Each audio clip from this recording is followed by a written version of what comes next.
Hey everyone, today we're going to look at charge polarization. It's kind of a weird thing. We're just going to go through this really quickly. Yeah, so let's go. So let's start with this. A negatively charged balloon is brought near a neutral, empty soda can. So the soda can is neutral, meaning it's got a bunch of positive charges, a bunch of negative charges, but they're roughly balanced. Is the soda can attracted to the balloon, repelled from the balloon, or is there no interaction? So is it attracted, repelled, or is there nothing going on? So this is one that we would do in class if we were together, but we're not right now. So let's watch a quick video on the right. So here we've got this guy. He rubs the balloon on his sweater, which charges the balloon. And then we bring it near this empty soda can. Now the soda can is neutral, and what you can see is that the soda can looks like it's attracted toward the balloon. Like wherever the balloon goes, the soda can is following it. They're attracted to one another. So that'll sort of answer our question here. They are attracted. But that should strike you as a little bit strange, because what we said previously is that opposites attract and like charges repel. But this is a neutral object, so how is it that neutral objects fit into this whole idea of attraction versus repulsion? Well, it turns out that a neutral object is attracted to any charge, positive or negative. So it's attracted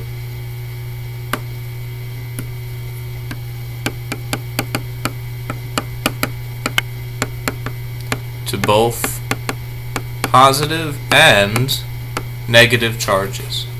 Doesn't matter which, positive or negative, it'll be attracted towards either one. So what we're going to try and do here is figure out why that is. And the reason that happens is because of this process called charge polarization. Kind of what charge polarization is, if we try to come up with the simplest definition we can, is it's like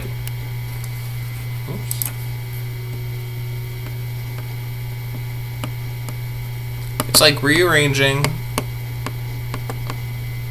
charges in a neutral object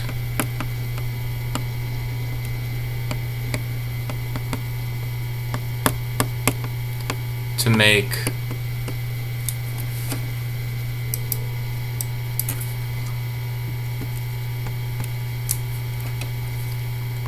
positive and negative regions within the object. So we're rearranging the charges within an object to make a positive and a negative region, or area within the object. But the object will still be neutral. Alright, that's a weird definition that I kind of described, but let's see if we can work out this whole process here.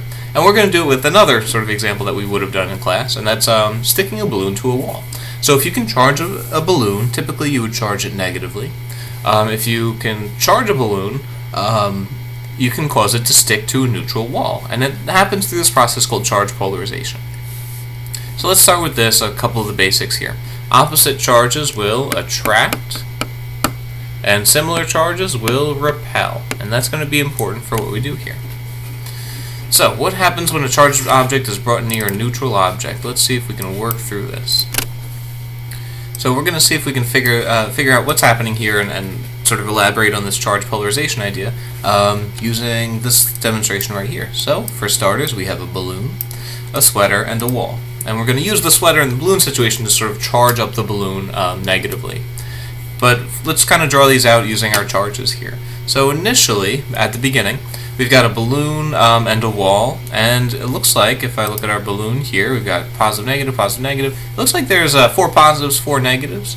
So that's what makes it neutral. It has a balance of positive and negative charges. So I'm going to give it a positive, a negative, a positive, and a negative, just to show that it's neutral. And then the wall, it looks like, has a bunch of positives, a bunch of negatives, and it looks like it's also neutral because they're balanced, right? For each positive, there's a negative. So I'm just going to do plus minus, plus minus, plus minus. Again, just to illustrate that it's a neutral object. Okay, so now what I'm going to do is I'm going to take the balloon and I'm going to charge it on the sweater. So basically, if you just rub it against this, balloons have what's called a high affinity for electrons, meaning they can rip electrons away from other objects. So now we've got our negative balloon. Notice that there's so many more negative charges than positives. So we've got a negative balloon. I'll just make this negative on our diagram. And then the wall looks like it's still neutral, so I'm just going to leave it as like the same thing. Plus, minus, plus, minus. Okay. So, we've charged this balloon negatively. Also, as long as we're looking at it, I want to point out that we said earlier in this unit that when charge moves, it's always, always, always electrons that move. It's always negative charges that move. And notice that all the positive charges stayed on the sweater, and the negatives are the charges that transfer. The electrons are what transfer. Alright, I'm going to bring this balloon near the wall. And the balloon is negative, and see these negative electrons on the wall?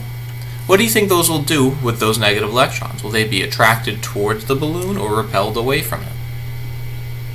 Well, the balloon's negative, the electrons are negative, so I think they're going to be repelled away. And notice that if we bring the balloon near the wall, see how it pushes these electrons away, like deeper into the wall?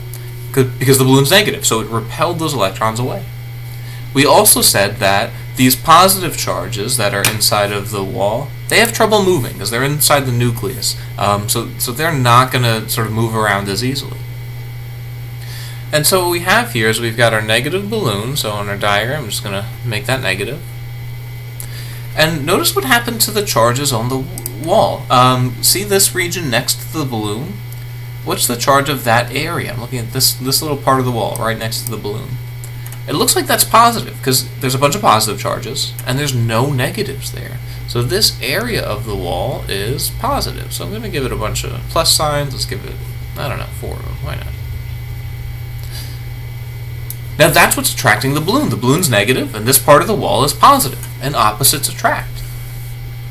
But look what that does to like this back part of the wall. See all these negative charges that are gathered there? There's more negatives than positives. And so this back part of the wall would be negative. So I'm going to put like 4 negative charges in this back region of the wall.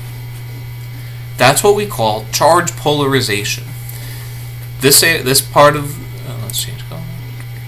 This part of the wall right here is positive, and that's what causes this neutral object, this balloon, to be attracted to that neutral object. This region of the wall in the back is negative. So we've got like a positive area and a negative area. As a whole, we would say the wall is neutral, because notice in my drawing I have 4 positives and 4 negatives. But what makes something polarized is that they're not sort of distributed equally. We have this positive area and a negative area. So a polarized object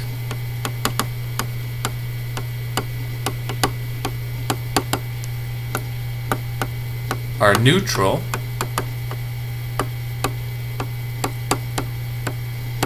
but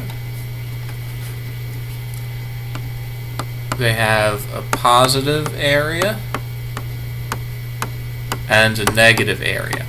But again, it's worth repeating that it's still neutral, because when you think of this wall, it says area, this right here. When you look at this wall, we brought the balloon near it, but you see how we didn't transfer any charges to the wall? That means we didn't charge the wall. It's still a neutral object. It's just that it's not sort of that neutral, idea isn't spread throughout the object. It has a positive part and a negative part. This polarization is the reason that a neutral object will be attracted towards any charge, positive or negative, because it undergoes this process called charge polarization.